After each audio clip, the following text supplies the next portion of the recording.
Assalamualaikum warahmatullahi wabarakatuh. Perkenalkan, nama saya Ahmad Novel Husni dengan NIM D1 D022030 dari kelas R002. Di sini saya akan menjelaskan tentang pulp paper making process atau proses pembuatan kertas dengan dosen pengampu Bapak Jauhar Habibi, Eshut, MSI.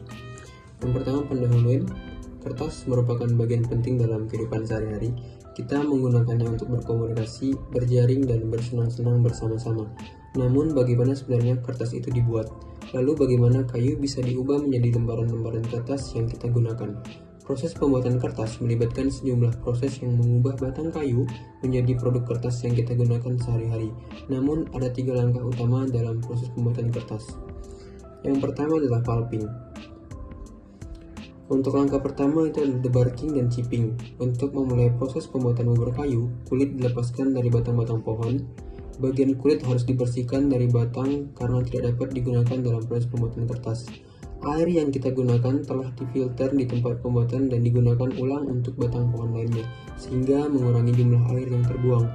Bersama dengan produk lainnya, dalam proses pembuatan, air digunakan untuk menghasilkan listrik bagi pabrik dan kota-kota terdekat. Batang pohon yang telah dikuliti pun dipotong-potong menjadi bagian kecil sebelum memasuki proses pembuatan bubur kayu secara kimiawi. Selanjutnya ada chemical dan mechanical pulping. Proses ini mendegradasi zat kimia bernama lignin dan menghasilkan bubur kertas. Bubur kertas mirip dengan kertas namun lebih tebal dan tidak sehalus kertas.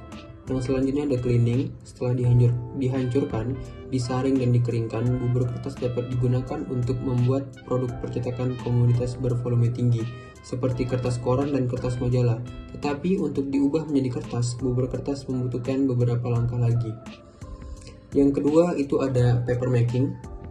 Untuk langkah pertama itu ada headbox. Bubur kertas dipompa ke mesin pembuatan kertas besar yang membentang hampir 4 kali panjang kolam renang Olimpiade dan berdiri setinggi bangunan 3 lantai. Mulai dari bagian pertama yang disebut headbox, massa bubur kertas disemprotkan melalui celah horizontal di atas kawat yang bergerak untuk menghilangkan air berlebih. Selanjutnya itu ada wire section.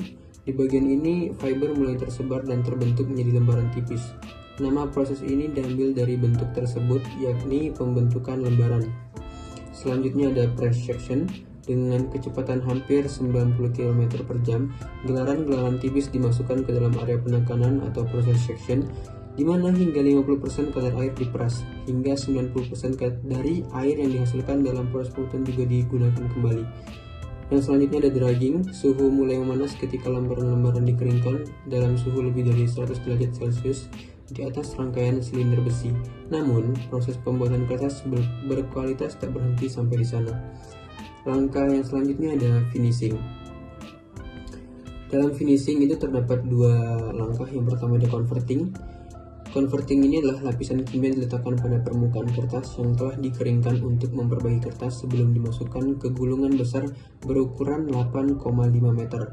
Namun, tentunya kebanyakan dari alat cetak yang digunakan sehari-hari tak bisa bekerja dengan kertas dengan ukuran tersebut, sehingga gulungan-gulungan besar harus dipotong menjadi bagian-bagian yang lebih kecil. Yang terakhir ada finishing dan packaging. Lembaran-lembaran kertas yang lebih kecil diproses lebih jauh dengan dibungkus kemasan paperboard yang tak asing lagi, sebelum nantinya ditumpuk dan dimasukkan ke dalam kardus dan dikirim ke seluruh penjuru dunia, diantar ke depan pintu Anda dan siap untuk menjadi landasan untuk mahakarya Anda. Terima kasih, itulah presentasi dari saya. Saya ucapkan wassalamualaikum warahmatullahi wabarakatuh.